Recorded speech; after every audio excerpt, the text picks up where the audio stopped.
இங்க முக்கியமா மீன் சாப்பாடு பயங்கர ஃபேமஸ்னாங்க. ஆனா அதை விட மேல ஒரு விஷயம் தெரியுமா? இந்த மட்டன் சுக்காவும் கீ ரைஸும் எல்லாம் சாப்பிட்டா செதறி தெரிச்சு ஓடிடுவீங்க. சாரி தெரிச்சு வந்துருவீங்க.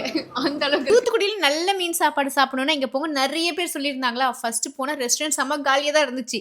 சரி நம்மளும் சாப்பிட ஆரம்பிச்சிட்டோம். சாப்பிட்டு முடிச்சு எந்திரிச்சு பார்த்தா ரெஸ்டாரண்ட் ஃபுல் சீட் ஃபுல் ஆகி அவ்வளோ பேர் வெயிட் பண்ணிட்டு இருந்தாங்க. தூத்துக்குடி சீரிஸோட 5th எபிசோட்க்கு தூத்துக்குடி ஓல்டு பஸ் ஸ்டாண்ட்க்கு எக்ஸாக்ட் ஆப்போசிட்ல இருக்கு இந்த ராஜபார்வை அப்படின்ற ஒரு ரெஸ்டாரண்ட் போயிருந்தோம். விலை மீன் குழம்புனா அவ்வளோ ஃபேமஸா. நிறைய பேர் ரெக்கமெண்ட் பண்ணதான் நம்மளும் அதே விலை மீன் சாப்பாடு ஒன்று வாங்கிட்டோம்.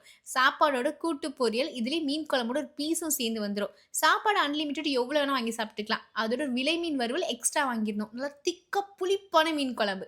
அப்படியே எடுத்து அந்த சாப்பாடு மேலே ஊற்றும் போது வாசனையில் நாக்கில் எச்சி ஊறும் பாருங்க. மீனும் செம்ம ஃப்ரெஷ்ஷாக இருந்துச்சு. அப்படியே அந்த மீனை புட்டு அந்த சாப்பாடு மேலே வச்சு அப்படியே அந்த சாஃப்டான ஃபிஷ் ஃப்ரை பாருங்களேன். அதையும் போட்டு அந்த சாப்பாடு மேல வச்சு சாப்பிட்டா வேற மாதிரி. ஆனா என்ன இம்ப்ரெஸ் பண்ணது பார்த்தீங்கன்னா, இந்த மேட்டர் தான். நல்லா ஃப்ளேவர்ஃபுல்லான சீரக சம்பா கீ ரைஸ். அதோட மட்டன் சுக்கா. இத மட்டும் வாங்கிட்டா போதும். வேற எதுவுமே வேணான்னு தோணும். அந்த கீ ரைஸோட அந்த மட்டன் சுக்கா இப்படி ஊத்தி நல்லா மிக்ஸ் பண்ணி சாப்பிட்டா, மட்டன் பீஸோட வேற லெவல்ல இருந்துச்சு. தூத்துக்குடிக்கு போனீங்கன்னு வச்சுக்கோங்களேன், இந்த ஸ்பாட்ட மட்டும் கண்டிப்பா மிஸ் பண்ணாம சாப்பிட்டு பாருங்க. உங்களுக்கு ரொம்ப பிடிக்கும். மறக்காம ஃபுடீஸ் ஃபைண்டிங்ஸ ஃபாலோ பண்ணுங்க.